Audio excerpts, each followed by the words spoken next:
പ്രവാസി ശമ്പളം ഇന്ത്യയിലെ ബാങ്കിലേക്ക് മാറ്റിയാൽ നികുതി നൽകേണ്ടതുണ്ടോ എന്ന കാര്യത്തിൽ കൂടുതൽ വ്യക്തത. നിർണായക വിധി പുറത്ത്. വിദേശത്ത് ജോലി ചെയ്യുന്ന പ്രവാസികൾക്ക് ഇന്ത്യയിലെ ബാങ്ക് അക്കൗണ്ടിലേക്ക് ആ പണം മാറ്റുകയാണെങ്കിൽ ഇന്ത്യയിൽ നികുതി നൽകേണ്ടതുണ്ടോ എന്നുള്ളത് പലരുടെയും സംശയമാണ്.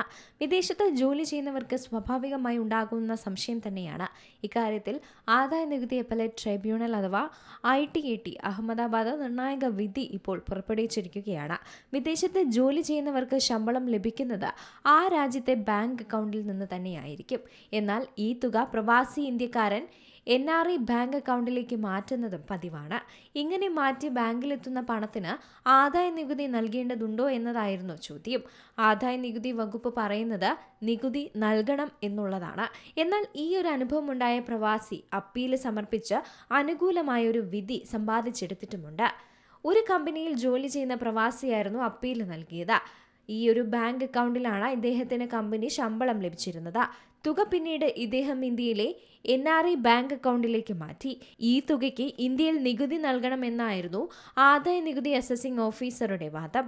പ്രവാസിയുടെ വാദങ്ങൾ ഇങ്ങനെ ഇന്ത്യയിലെ ബാങ്ക് അക്കൗണ്ടിൽ ശമ്പളം എത്തിയെന്ന് ചൂണ്ടിക്കാട്ടിയാണ് നികുതി ഒടുക്കാൻ ആവശ്യപ്പെട്ടതും.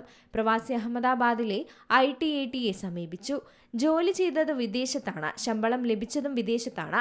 സൗകര്യം പരിഗണിച്ചാണ് തുക പിന്നീട് ഇന്ത്യയിലെ ബാങ്ക് അക്കൗണ്ടിലേക്ക് മാറ്റിയത്. അതുകൊണ്ട് തന്നെ ഇന്ത്യയിൽ നിന്ന് ലഭിച്ച വരുമാനമായി ഈ തുക കണക്കാക്കാൻ സാധിക്കില്ല എന്നാണ് പ്രവാസിയുടെ വാദം.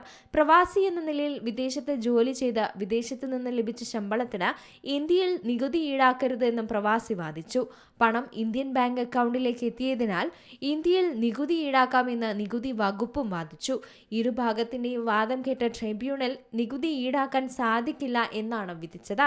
തൊഴിലെടുത്തതും ശമ്പളം വാങ്ങിയതും വിദേശത്താണ് എന്ന കാര്യമാണ് tribunal ചൂണ്ടിക്കാട്ടിയത്.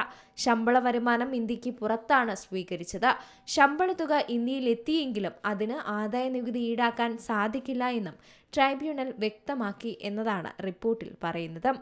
International desk, C Malayalam news. ഏറ്റവും പുതിയ വാർത്തകളും വിശേഷങ്ങളും വിരൽത്തുമ്പിലറിയാൻ സി മലയാളം ന്യൂസ് എല്ലാ ഡിജിറ്റൽ പ്ലാറ്റ്ഫോമുകളിലും ലഭ്യം.